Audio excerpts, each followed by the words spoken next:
গত ক্লাসে আমাদের লাস্ট বায়োলজি ক্লাসে আমরা আলোচনা করেছিলাম ভাজক টিস্যুর প্রকারভেদ নিয়ে। তো ভাজক টিস্যুর প্রকারভেদের পর আজকে আমাদের আলোচনার মূল বিষয়বস্তু থাকবে হচ্ছে স্থায়ী টিস্যু।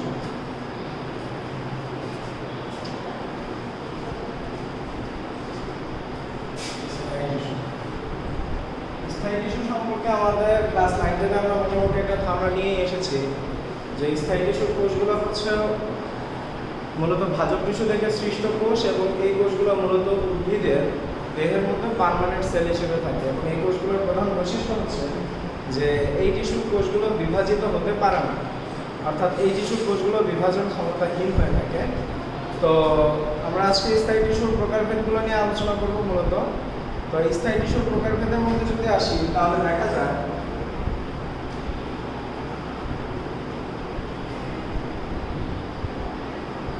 স্থায়ী টিস্যুর কোষগুলোকে আমরা মোটামুটিভাবে তিনটা অংশে ভাগ করতে পারি, তিন ভাগে ভাগ করে ফেলতে পারি। কি কি? একটা হচ্ছে তোমার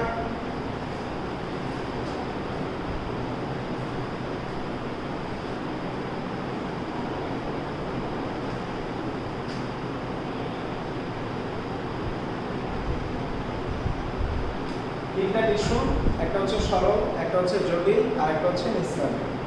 নামগুলো আমাদের খুব পরিচিত, কারণ আমরা ছোটবেলায় নামগুলো পড়েই আসছি।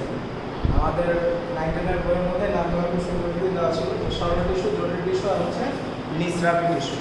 তাহলে জটিল স্থায়ী টিস্যু হচ্ছে তিন ধরনের, একটা সরল, একটা জটিল আর একটা নিঃস্রাবী। তো আমরা যদি ফার্স্টে সরল টিস্যুর কথা আসি, তাহলে সরল টিস্যুর আলোচনায় যদি প্রথম কথা বলতে হয় তাহলে নামই তার পরিচয় দিয়ে দেয় সরল টিস্যু। এই টিস্যুর কোষগুলো আকার, আকৃতি, গঠনগতভাবে মোটামুটি একই রকম হয়ে থাকে।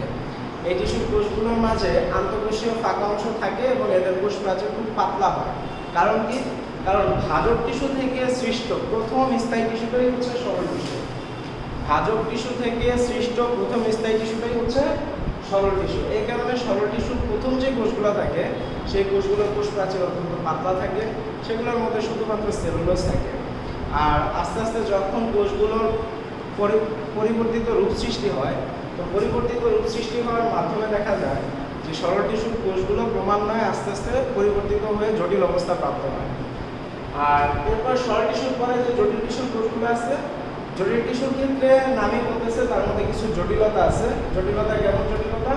বিভিন্ন প্রকার সরল টিস্যু প্লাস এক্সট্রা কিছু টিস্যু নিয়ে জটিল টিস্যুগুলো তৈরি হয়। অর্থাৎ জটিল টিস্যুর কোষগুলো দেখতে একই রকম হয় না, মূলত জটিল টিস্যুর কোষগুলো বিভিন্ন রকম কোষের সমন্বয়ে গঠিত হয়।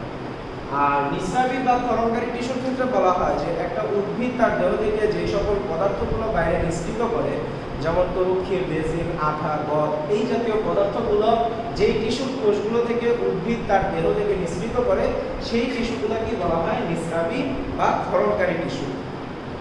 তো এই হলো আমাদের সরল টিস্যু। স্থায়ী টিস্যুর ক্ষেত্রে প্রথম আলোচনা যে স্থায়ী টিস্যু তিন প্রকার: সরল, দেখতেই সরল, একই রকম কোষ নিয়ে গঠিত; জটিল, দেখতেই জটিল, বিভিন্ন রকম কোষ নিয়ে গঠিত; আর নিঃস্রাবী মানে সে নিঃসরণ করে তার উদ্ভিদের দেহ থেকে বিভিন্ন ধরনের বর্জ্য পদার্থ, বিভিন্ন ধরনের ক্ষরণকারী পদার্থ নিঃসৃত করে তাকে করাই হচ্ছে নিঃস্রাবী টিস্যুর কাজ। তা এখন সরল টিস্যুর আলোচনায় যদি আসি, তাহলে সরল টিস্যুর কোষগুলো মূলত তিন ধরনের হয়ে থাকে।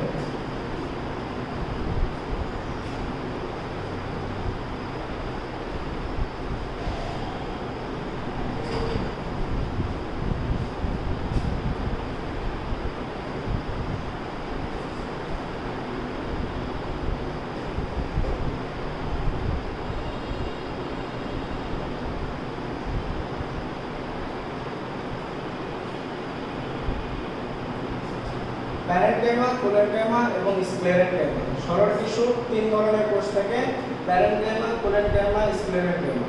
ধারাবাহিকতাটা আমরা তাদের সিরিয়াল অনুযায়ী মনে রাখতে পারি। প্যারেনকাইমা টিস্যুর কোষগুলো অত্যন্ত কোষ প্রাচীর পাতলা এবং তাদের মাঝে প্রচুর আন্তঃকোষীয় ফাঁকা থাকে।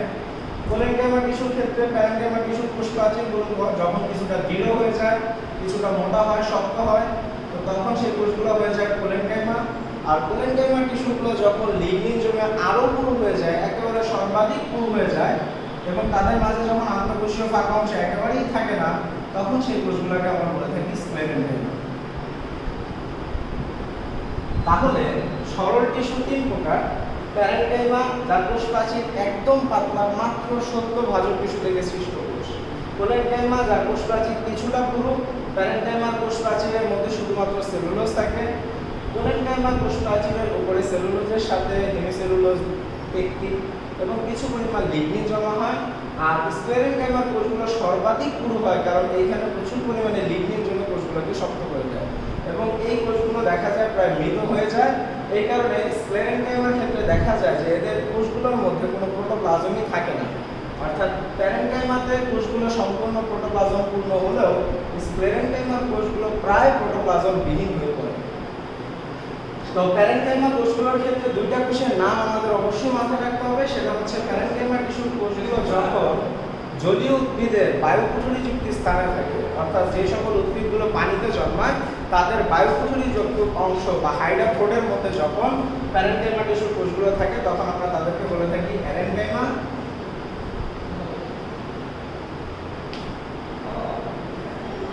আর প্যারেনকাইমা টিস্যুর কোষগুলো যখন ক্লোরোফিল ধারণ করে, দ্যাট মিন্স যখন উদ্ভিদের সবুজ অংশের মধ্যে বিদ্যমান থাকে, তখন আমরা তাকে বলি ক্লোরেনকাইমা।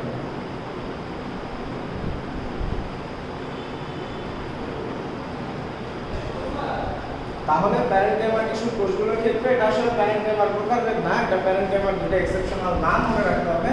যে প্যারেনকাইমা যখন জলীয় উদ্ভিদের বায়ুকুঠুরিযুক্ত স্থানে থাকে তখন আমরা তাকে বলি অ্যারেনকাইমা, আর যখন প্যারেনকাইমা টিস্যুর কোষগুলো ক্লোরোফিল ধারণ করে তখন আমরা তাকে বলি ক্লোরেনকাইমা। মনে রাখবো, উদ্ভিদের সর্বত্র বিদ্যমান কোষটাই হচ্ছে প্যারেনকাইমা। এটা উদ্ভিদের সর্বত্র অবস্থান করে, অর্থাৎ একটা উদ্ভিদের শরীরের এমন কোনো অংশ নেই যেখানে প্যারেনকাইমা টিস্যুর কোষগুলো পাওয়া যায় না। এরপর আসে স্ক্লেরেনকাইমার ক্ষেত্রে দুইটা জিনিস মনে রাখতে হবে। সেটা হচ্ছে স্ক্লেরেনকাইমার টিস্যুর কোষগুলো দুই ধরনের, একটা হচ্ছে ফাইবার আর একটা হচ্ছে স্ক্লেরাইট।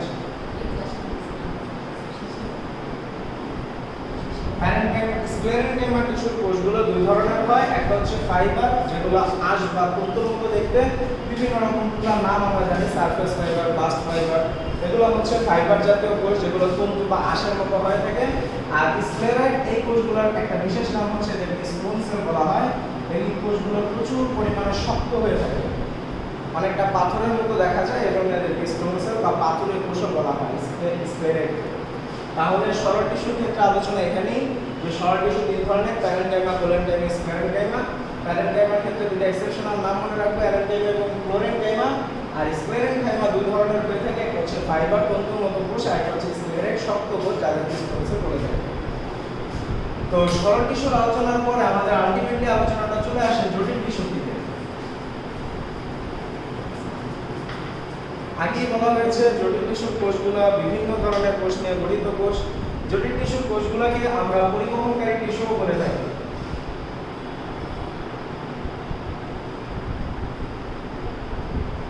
পরিবহনকারী টিস্যু বলা যায়, যে বা ভাস্কুলার বান্ডল বলা হয়।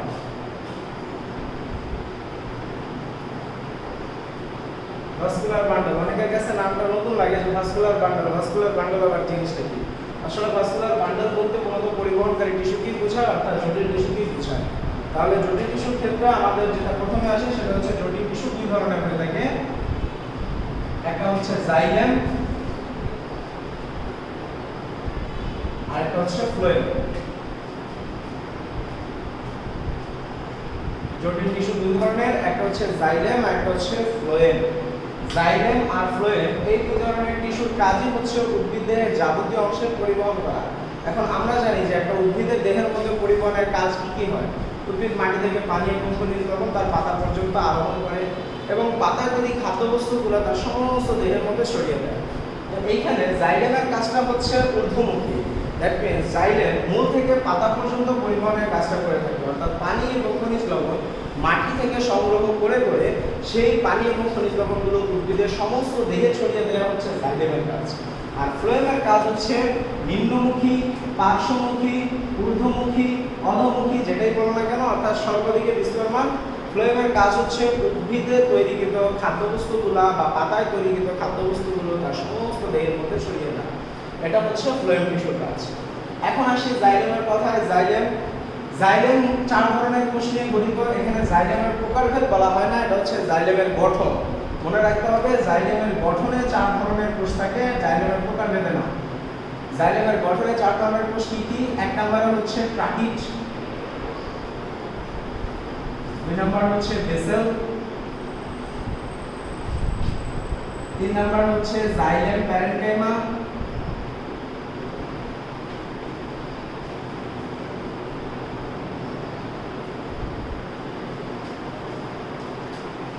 এবং 4 নম্বর হচ্ছে জাইলেম ফাইবার। ঠিক একইভাবে ফ্লোয়েম 4 ধরনের কোষ নিয়ে গঠিত হয়। ফ্লোয়েম আসলে 4 প্রকার হয় না, 4 ধরনের কোষ নিয়ে গঠিত হয়। এক নম্বর হচ্ছে সিপ কোষ, 2 নম্বর হচ্ছে সঙ্গী কোষ,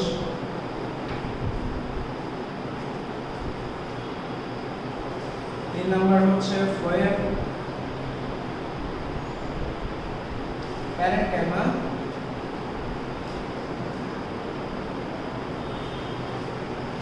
আর 4 নম্বর হচ্ছে ফ্লোয়েম ফাইবার। 4 ধরনের কোষের ক্ষেত্রে তাহলে জাইলেমের গঠনে 4 ধরনের কোষ দেখা যায়, ফ্লোয়েমের গঠনে 4 ধরনের কোষ দেখা যায়। ফাইন। এখন কথা হচ্ছে 4 ধরনের কোষগুলোর নাম আলাদা আলাদা ভাবে আইডেন্টিফাই করা আমাদের জন্য একটু টাফ। তাহলে আমরা এখানে দেখি তাদের মধ্যে মিল কোথায়। এক নম্বরে মিল হচ্ছে এই দুইটা কোষের নাম এখানেও যা এখানেও তা, শুধুমাত্র পার্থক্য হচ্ছে এখানে জাইলেম দিয়ে লেখা, এখানে ফ্লোয়েম দিয়ে লেখা। তাহলে এবার রিমাইন্ড করা সহজ হয়ে যাবে। একটু আগে আমরা প্যারেনকাইমার কথা বলছি, ওই প্যারেনকাইমা জাতীয় কোষগুলো যখন জাইলেমের সাথে অবস্থান করে, দ্যাট মিন্স প্যারেনকাইমা জাতীয় কোষগুলো যখন নিজের মূল থেকে পাতা পর্যন্ত পরিবহনের কাজ করে, তখন তাকে আমরা বলে থাকি জাইলেম প্যারেনকাইমা। আর ফাইবার জাতীয় কোষগুলো স্ক্লেরাইডের মধ্যে আমরা বললাম 2 ধরনের কোষ থাকে, একটা হচ্ছে ফাইবার, একটা হচ্ছে স্ক্লেরাইড। ওই ফাইবার জাতীয় কোষগুলো যখন উদ্ভিদের মূল থেকে পাতা পর্যন্ত পরিবহনের কাজ করে থাকে, তখন তাকে আমরা বলি জাইলেম ফাইবার। ঠিক একইভাবে যদি আমরা আসি, প্যারেনকাইমা জাতীয় কোষগুলো যখন উদ্ভিদের পাতায় তৈরি খাদ্য সমস্ত দেহের মধ্যে ছড়িয়ে দেয়, তখন তাকে আমরা বলি ফ্লোয়েম প্যারেনকাইমা। আবার ফাইবার জাতীয় কোষগুলো যখন উদ্ভিদের পাতায় তৈরি খাদ্য সমস্ত দেহে ছড়িয়ে দেয়, তখন আমরা তাকে বলি ফ্লোয়েম ফাইবার। তাহলে প্যারেনকাইমা ফাইবার ঠিক আগের কথাই থাকলো, শুধুমাত্র পার্থক্য হলো তাদের কাজে। প্যারেনকাইমা যখন ঊর্ধ্বমুখী কাজ করে, তখন তার নামের আগে জাইলেম শব্দটা বসে যায়। আবার প্যারেনকাইমা কোষগুলো যখন সর্বদিকে কাজ করে, তখন তার নামের আগে ফ্লোয়েম শব্দটা বসে যায়। তো এই দুইটা কোষের আলোচনার পরে এই দুইটা কোষ ছাড়া আর যে দুইটা করে কোষ থাকে, এগুলো হচ্ছে জাইলেম এবং ফ্লোয়েমের প্রধান কোষ। তো এর আগে একটা কথা বলা দরকার, সেটা হচ্ছে আমাদের বোটানি বইয়ের মধ্যে যে উদ্ভিদের একটা সিকোয়েন্স আছে, শৈবাল, ছত্রাক, নগ্নবীজ, আবৃতবীজ, ব্রায়োফাইটা, টেরিডোফাইটা, এই যে একটা সিকোয়েন্সের মধ্যে ছিল, সেই সিকোয়েন্স অনুযায়ী আমরা আগেই বলছি যে আমাদের ভাস্কুলার বান্ডল বা পরিবহনকারী টিস্যু গুচ্ছ সর্বপ্রথম যেই উদ্ভিদের মধ্যে পাওয়া যায় সেটা হচ্ছে ফার্ন জাতীয় উদ্ভিদের মধ্যে, দ্যাট মিন্স টেরিডোফাইটা। তোমাদের লাস্ট যেই চ্যাপ্টারের ক্লাসটা আমরা করছিলাম ব্রায়োফাইটা, টেরিডোফাইটা, সেখানেই কথাটা তোমাদের ক্লিয়ার করা হয়েছিল যে একেবারে উদ্ভিদের মধ্যে প্রথম পরিবহনকারী টিস্যু গুচ্ছ উপস্থিত থাকে টেরিডোফাইটার মধ্যে। তাহলে সেই পরিবহনকারী টিস্যু গুচ্ছ কি? জাইলেম আর ফ্লোয়েম। এবং সেখানে এটাও বলে দিয়েছিলাম যে টেরিডোফাইটার মধ্যে একটা কথা মনে রাখবা, যে টেরিডোফাইটার পরিবহনকারী টিস্যু থাকে কিন্তু সেটা অসম্পূর্ণ। কিভাবে অসম্পূর্ণ? সেখানে বলে দেওয়া হয়েছিল যে জাইলেমের ক্ষেত্রে ভাই থাকে না, দ্যাট মিন্স জাইলেমের ভেসেল কোষটা থাকে না, আর ফ্লোয়েমের সঙ্গী থাকে না। জাইলেমের ভাই থাকে না, ফ্লোয়েমের সঙ্গী থাকে না, দ্যাট মিন্স টেরিডোফাইটা উদ্ভিদের ক্ষেত্রে জাইলেম টিস্যুতে ভেসেল কোষটা অনুপস্থিত, আর ফ্লোয়েম টিস্যুতে সঙ্গী কোষটা অনুপস্থিত। এছাড়া আর বাদ বাকি সব থাকে। এরপরে নগ্নবীজ, আবৃতবীজ। আবৃতবীজ উদ্ভিদের ক্ষেত্রে একবীজপত্রী, দ্বিবীজপত্রী যারাই আছে না কেন, সবার ক্ষেত্রে জাইলেম ফ্লোয়েম কমপ্লিট থাকে। তাহলে এটা মনে রাখবো যে পরিবহনকারী টিস্যু গুচ্ছ সর্বপ্রথম থাকে টেরিডোফাইটাতে, আর টেরিডোফাইটার মধ্যে যেহেতু ফার্স্ট টাইম থাকে, এই কারণে কিছুটা ল্যান্ডনেস থাকে তার মধ্যে। জাইলেমের ক্ষেত্রে ভেসেল থাকে না, ফ্লোয়েমের ক্ষেত্রে সঙ্গী কোষ থাকে না। আচ্ছা, এখানে কথা হচ্ছে ট্রাকিট। জাইলেমের প্রথম যে কোষ ট্রাকিট, এই ট্রাকিটের কোষগুলো বিভিন্ন আকৃতির হয়ে থাকে। কখনো সর্পিলাকার হয়ে থাকে, কখনো দণ্ডাকার হয়ে থাকে, কখনো এরকম মাকড় আকৃতির হয়ে থাকে, বিভিন্ন আকৃতির হয়ে থাকে ট্রাকিটের কোষগুলো। আর ট্রাকিটের কোষগুলোর সাথে খাটো চোঙের মতো এরকম কিছু খাটো চোঙের মতো কোষ থাকে, যেগুলোকে আমরা বলে থাকি ভেসেলের কোষ। এই ভেসেলের কোষের মধ্যে নিউক্লিয়াসের সংখ্যার উপর ভিত্তি করে জাইলেমকে 2 ভাগে ভাগ করা যায়। এখানে জাইলেমের প্রকারভেদের কথা আসলো ভেসেলের কোষের নিউক্লিয়াসের উপর ভিত্তি করে। ভেসেলের কোষে নিউক্লিয়াস যদি একটা থাকে, অর্থাৎ ফার্স্ট স্টেজে যদি ভেসেল কোষটা থাকে, তো তখন ওই জাইলেমটাকে বলা হয় প্রোটোজাইলেম।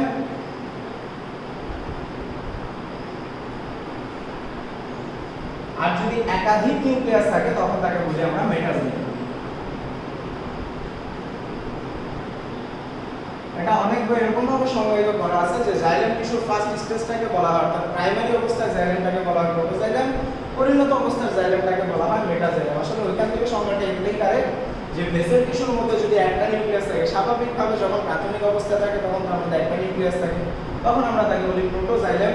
আবার যখন একাধিক নিউক্লিয়াস তৈরি হয় তখন আমরা তাকে বলি মেটাজাইলেম। তাহলে ভেসেলের উপর ভিত্তি করে জাইলেম দুই প্রকার, প্রোটো মেটা। তাহলে টাকিক কোষগুলো হচ্ছে লম্বা সুতার মতো, অনেক সময় সর্পিল আকার, গোলা আকার, বিভিন্ন ধরনের আকৃতি হয়ে থাকে। ভেসেল কোষগুলো হচ্ছে খাটো চোখের মতো, ভেসেলের মধ্যে একটা নিউক্লিয়াসও থাকতে পারে, একাধিক নিউক্লিয়াসও থাকতে পারে। এবার আসি ফ্লোয়েমের কথায়। ফ্লোয়েমের ক্ষেত্রে ফার্স্ট কোষটা হচ্ছে সিপ কোষ, সিপ সেল, নামই বলে দিচ্ছে সিপ সেল। সিপ শব্দের অর্থ হচ্ছে মৃত, মনে রাখবা, সিপ মানে মৃত।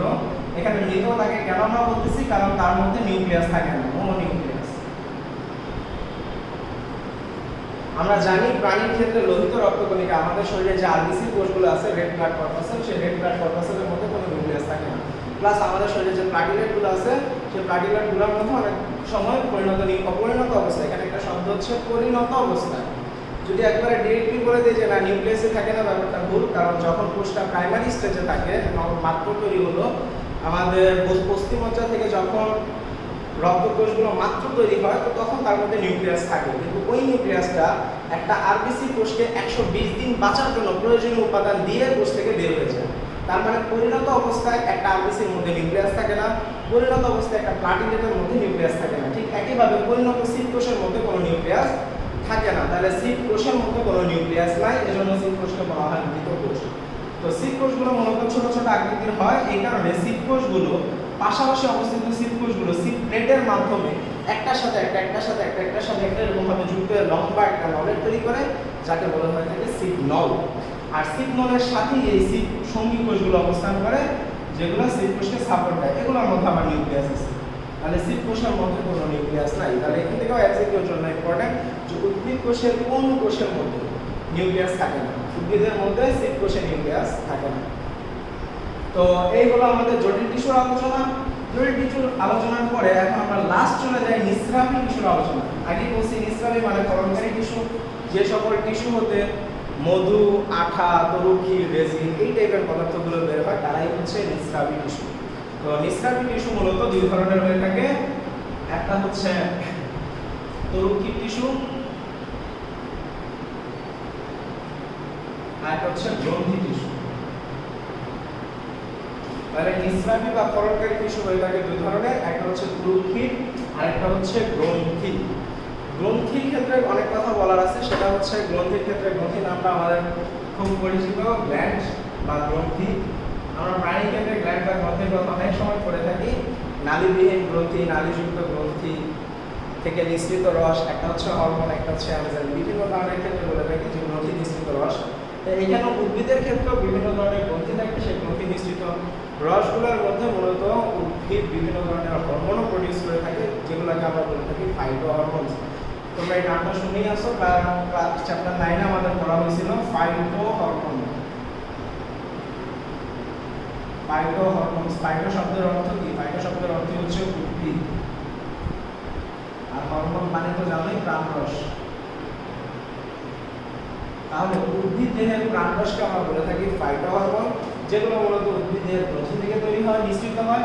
আর তরুক্ষী থেকে বিভিন্ন ধরনের আঠা, আঠা, গড়, রেজিন এই টাইপের পদার্থগুলো নিঃসৃত হয়।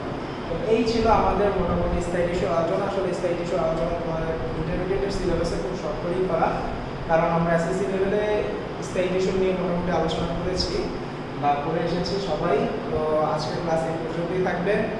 ইনশাআল্লাহ আগামী ক্লাসে আমরা একবীজপত্রী, দ্বিবীজপত্রী উদ্ভিদের মূল এবং কাণ্ডের প্রস্তুচ্ছেদ নিয়ে আলোচনা করবো, এবং উদ্ভিদ দেহের যে টিস্যু তন্ত্রগুলো আছে, 3 ধরনের টিস্যু তন্ত্র, যেটা আমাদের ভালো টিস্যু বর্ণসভা আমি বলছিলাম, তত্ত্বীয় টিস্যু তন্ত্র, তারপরে ভিত্তি টিস্যু তন্ত্র এবং পরিবহন টিস্যু তন্ত্র, সেই টিস্যু তন্ত্রগুলো নিয়ে আলোচনা করবো।